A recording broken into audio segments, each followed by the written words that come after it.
Hello, welcome back. So we're going to do print and print, basic output for Java programs in this video.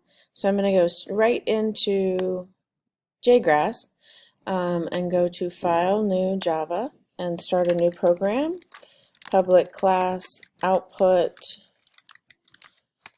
demo, open a curly brace, public static void main, string args, and open a curly brace. I'm going to go ahead and close those curly braces just so I won't have to think about it later and get started on the coding. So just quickly on JGrasp, there's these, I don't know, hopefully it shows up on the video.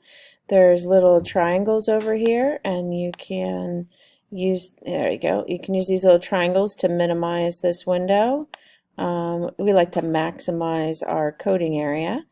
You can also resize these windows. I don't think I mentioned that in the last video, so that's good to know. You can also resize this one. All right, so let's get to work with print and println. So we did some of this in class already, so some of this is just a refresher. So we did system.out.println hello world.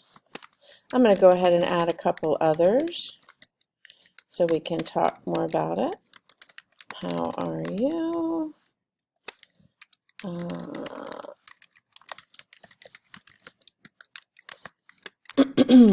How are you? And the C:\backslash is your hard drive. Okay, so first up, let's see if we can get this to compile. Save the file. Do you want to save over? So if I compile, I get that error about this backslash. So one of the things we talked about in last class is the escape sequence key.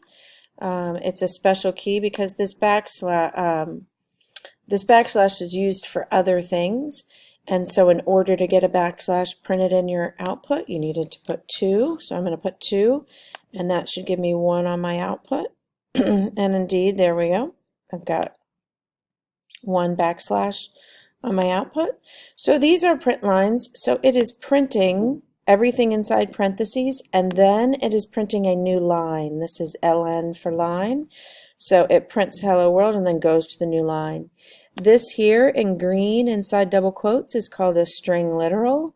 We will be printing other things, so string literals are inside quotation marks. And it is just printing these out. So we want to go ahead and take a look at how print behaves differently, because this section is on println and print. So I'm going to get rid of those print lines, and we're going to run it, and we're going to see that now all the output is on one line. So it's not advancing to the next line with print.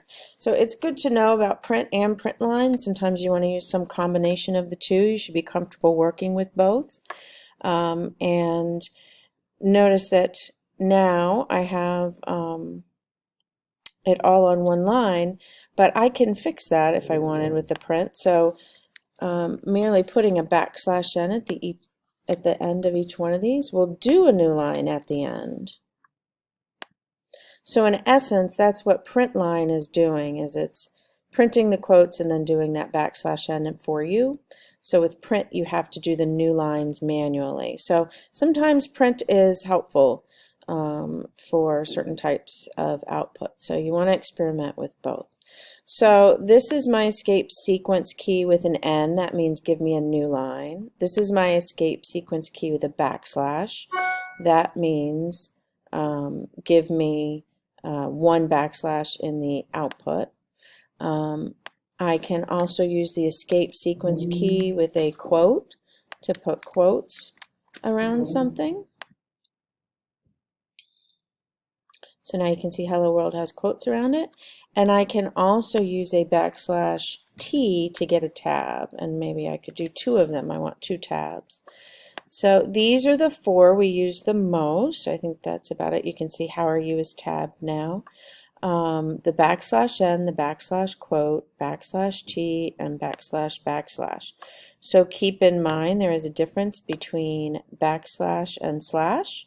So this is the backslash, This is a forward slash, we usually say. And so a forward slash, there is nothing wrong with doing a forward slash. So I could do slash, I could do one slash,